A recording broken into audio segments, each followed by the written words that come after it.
శ్రీ గురుభ్యో నమః. శ్రీమాత్రే నమః. మా సెలబ్రిటీ భక్తిని ప్రోత్సహిస్తూ ఉన్నటువంటి మా ప్రేక్షకులందరికీ ఉగాది తెలుగు సంవత్సర పరాభవ నామ సంవత్సర శుభాకాంక్షలు తెలియజెప్తూ ఈ వారం రాశి ఫలాల్లోకి వెళ్దాం. గ్రహస్థితులు ముందుగా తెలియజెప్పుకుందాం. గురువుగారి యొక్క స్థితి సంచారము మిథున రాశిలో ఉంటూ ఉండగా, కేతు సింహరాశిలో, చంద్రుని యొక్క స్థితి మకర రాశిలో, బుధ కుజ రాహువులు ముగ్గురు కూడా కుంభరాశిలో ఉంటూ ఉండగా, రవి శని శుక్రుల యొక్క సంచారము మీనరాశిలోకి వచ్చి ఉన్నది. చంద్రుని యొక్క సంచారము మకర రాశి నుంచి మేషరాశిలోకి వచ్చి ఉన్నది. ఈ వారం గ్రహస్థితుల సమ్మేళనాలు ఏ విధంగా ఉన్నాయి అంటే, రవి శని శుక్రుల యొక్క కలయిక జరుగుతోంది. శుక్రాచార్యుల వారితో కలిసిన రవి గారి యొక్క సంచారము అడ్మినిస్ట్రేషన్ కెపాసిటీని చాలా బాగా పెంచుతూ చాలా సమర్థవంతమైనటువంటి నాయకత్వాన్ని కూడా ఇస్తూ ఉంటుంది. ఇటు శనిగారితో కలియడం వల్ల కానీ, శుక్రాచార్యుల వారితో కలియడం వల్ల కానీ రవి గారి యొక్క స్థితి సంచారం బాగుంటుంది అని చెప్పచ్చు. మిత్రక్షేత్రంలో కాబట్టి ఎటువంటి ఇబ్బందులు ఉండబోవు. అయితే శత్రుగ్రహాలతో కలిసిన సంచారం అయినప్పటికీ కూడా రవి గారి యొక్క స్థితి సంచారం బాగుంది అని చెప్పాలి. అలాగే శుక్రాచార్యుల వారు ఉచ్చలో ఉన్నారు. ఇది కూడా చాలా చాలా మంచి ఫలితాన్నే సూచిస్తూ ఉంటుంది. ఇక బుధ కుజ రాహువుల యొక్క స్థితి సంచారము, ఇక్కడ బుధుడితో కలిసిన రాహు కానీ, కుజుడితో కలిసిన రాహు కానీ కొంత దోషభూయిష్టంగానే ఉంటారు.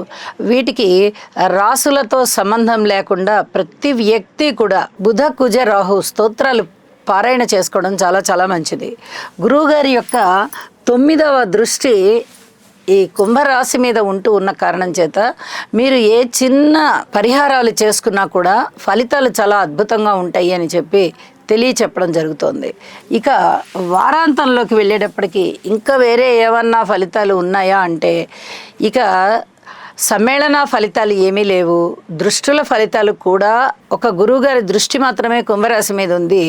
మిగతా దృష్టులు రాసుల మీద మాత్రమే పడుతూ ఉన్నాయి. కాబట్టి అవి ఏ రాశి ఫలితాలు చెప్పేటప్పుడు ఆ రాశికి మనం తెలియజెప్పుకుందామని చెప్పి తెలియజేస్తూ, మనము గ్రహ సమ్మేళనాల గురించి అలాగే దృష్టుల గురించి ఎప్పుడు చెప్పుకుంటూ ఉంటాము. అయితే ఈసారి సమ్మేళనాల విషయంలోనే కుంభరాశిలోనూ అలాగే మీనరాశిలోనూ మూడు గ్రహాల యొక్క సమ్మేళనాలు జరుగుతూ ఉన్న కారణంగా కుంభరాశిలో ఉన్నటువంటి ఫలితాల దుష్ప్రభావమే ఎక్కువగా ఉండేటటువంటి అవకాశం ఉంది. కాబట్టి ఈ కుజ రాహు బుధ గ్రహాల యొక్క స్తోత్ర పారాయణాలు తప్పనిసరిగా చేసుకోవాలి.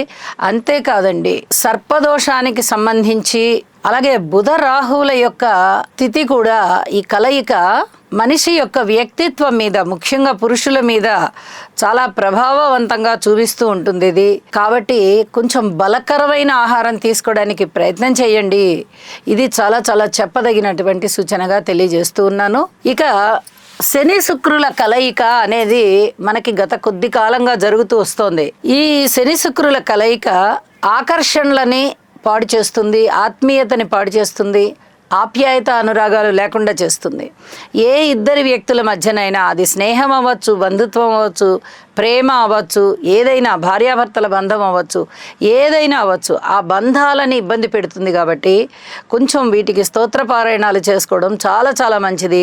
ఇది రాశితో సంబంధం లేకుండా ప్రతి వ్యక్తి చేసుకోవాల్సిందిగా సూచన చేస్తున్నాను. మకర రాశి వారికి 3 గ్రహాల యొక్క అనుకూలత చాలా బాగుంది అని చెప్పచ్చు.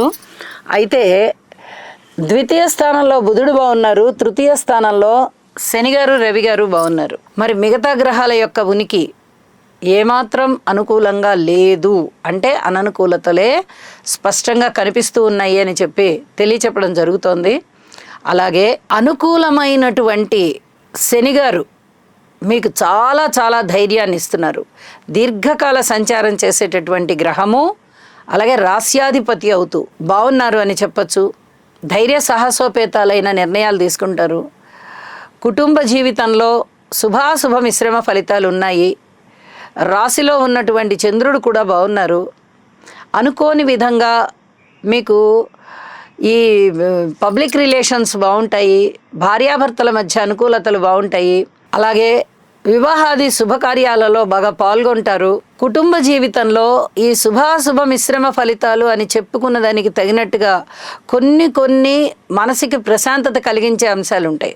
కొన్ని క్రమశిక్షణ రాహిత్యంగా కనిపిస్తూ ఉంటాయి.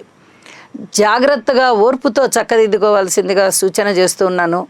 ఏదైనా అపవాదులు అవమానాలని ఎదుర్కోవాల్సినటువంటి పరిస్థితి కనిపిస్తోంది.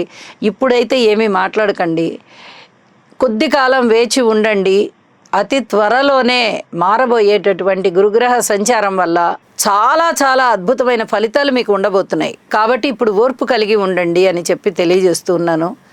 అలాగే విద్యార్థులు తమ యొక్క విద్యని ఇంకా కొంచెం శ్రద్ధతో పెంపొందించుకోవాలి, అభ్యాసం బాగా చెయ్యాలి. అలాగే వినికిడి శక్తి ఏమన్నా తగ్గుతోందా అనేటటువంటి అనుమానం వస్తుంది.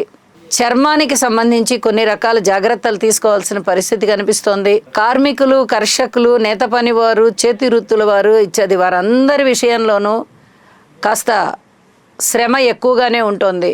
పిత్రార్జితాలు కూడా చేతికి రావడం కష్టంగా ఉన్నాయి.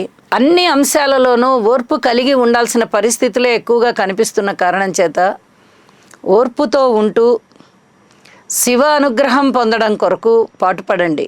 శివారాధన చెయ్యండి. శివుని యొక్క కుటుంబ చిత్రపటాన్ని పూజా మందిరంలో పెట్టుకొని పూజించండి. ఎర్రటి పూలతో పూజించండి. చాలా వరకు మీకు మనశ్శాంతి వస్తుంది అని చెప్పి తెలియజేస్తూ ఉన్నాను.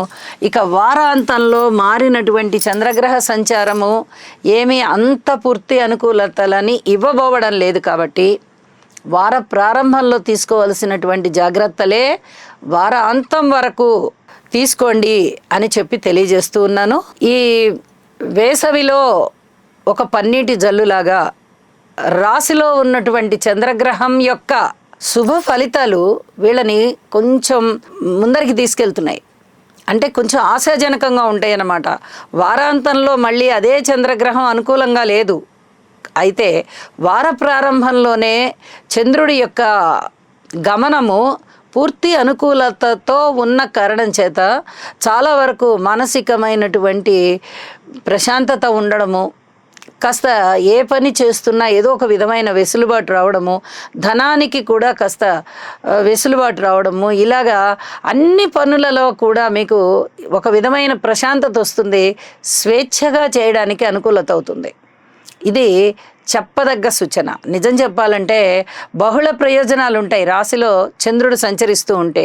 కాబట్టి ఈ ప్రయోజనాల వల్ల చాలా వరకు మనశ్శాంతి పెరుగుతుంది అని చెప్పి తెలియజేస్తూ, మరింత మనశ్శాంతి కోసం చెప్పిన పరిహారాలు పాటించండి, అనుకూలమవుతుంది. శుభం.